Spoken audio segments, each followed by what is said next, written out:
Hi friends, welcome to நிஷிபுவி channel. இன்றைக்கி வந்து நான் காரக்குழம்பு செய்கிறேன். காரக்குழம்புக்கு தேவையான பொருள்லாம் என்னன்னு சொல்லி பார்க்கலாம்.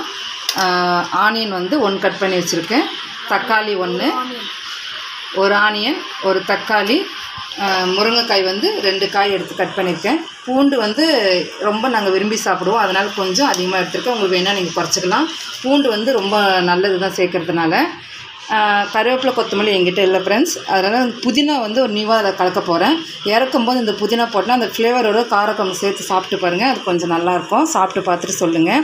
உருளைக்கிழங்கும் கத்திரிக்காயும் இதில் ஊற வச்சுருக்கேன் அரிஞ்சு. புளி வந்து எலுமிச்சை சைஸில் ஊற வச்சுருக்கேன் நான்.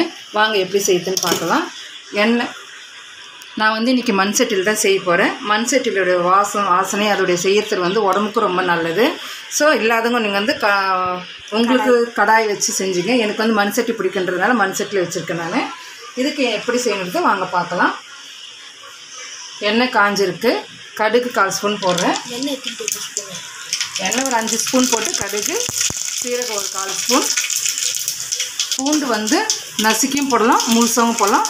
பூண்டு ஃபஸ்ட்டில் சேர்த்துங்க. 2வது ஆனியன் போட்டுக்குங்க. 1 மினிட் இது வதக்கி விட்டுக்குங்க. நெக்ஸ்ட் வந்து தக்காளி சேர்த்துக்குங்க. கத்திரிக்காவும் உருளைக்கிழங்கும் நம்ம அரிஞ்சு வச்சு இல்லையா, அது வந்து இதில் சேர்த்துக்குங்க. இது நான் வந்து ஒரு 5 பேர் சாப்பிட்ற மாதிரி வைக்கிறேன். நான் வந்து உங்களுக்கு நீங்கள் வீட்டில் 2 பேர் ஒருத்தர் சாப்பிட்றீங்க அப்படின்னா நீங்கள் கூட குறைச்சிக்குங்க. நான் வந்து 5 பேர் சாப்பிட்றதுனால கொஞ்சம் இதுக்கு அதிகமாக கொஞ்சம் செய்கிறேன்.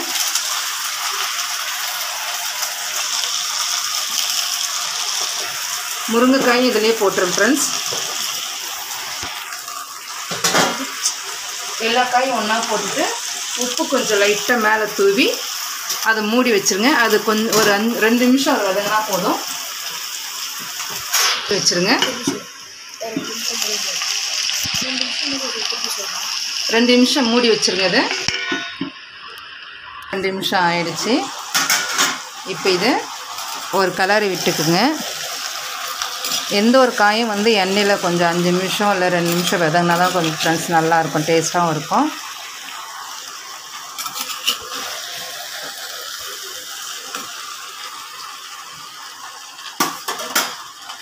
இப்போ தேவையான அளவு மிளகாய்த்தூள் போட்டுக்கலாம். நான் வந்து குழம்புத்தூள் தான் போடுறேன்.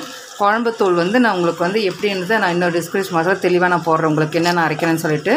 இந்த குழம்புத்தூள் பார்த்திங்கன்னா கறி வறுவல், மீன் வறுவல், மீன் குழம்பு, மட்டன் குழம்பு எல்லாமே செய்யலாம். அதில் வந்து ஒரு 2 ஸ்பூன் போட்டுக்கிறேன் ஃப்ரெண்ட்ஸ்.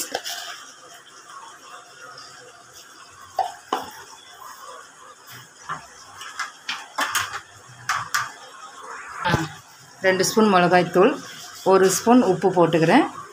தேவையான அளவு. எங்களுக்கு வந்து காரக்குழம்பு வந்து கொஞ்சம் திக்காக இருந்தால் தான் பிடிக்கும்.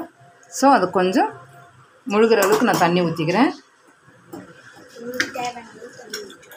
நீங்கள் உங்களுக்கு தேவையான அளவு தண்ணி ஊற்றிக்கிங்க. ஸோ இதை மூடி வச்சுட்டு ஒரு 5 நிமிஷம் கழிச்சு புளி கரைச்சல் ஊற்றணும். ஸோ நீங்கள் வந்து 5 நிமிஷம் கழிச்சு பார்க்கலாம். 10 நிமிஷம் காயெல்லாம் வெந்துருச்சு.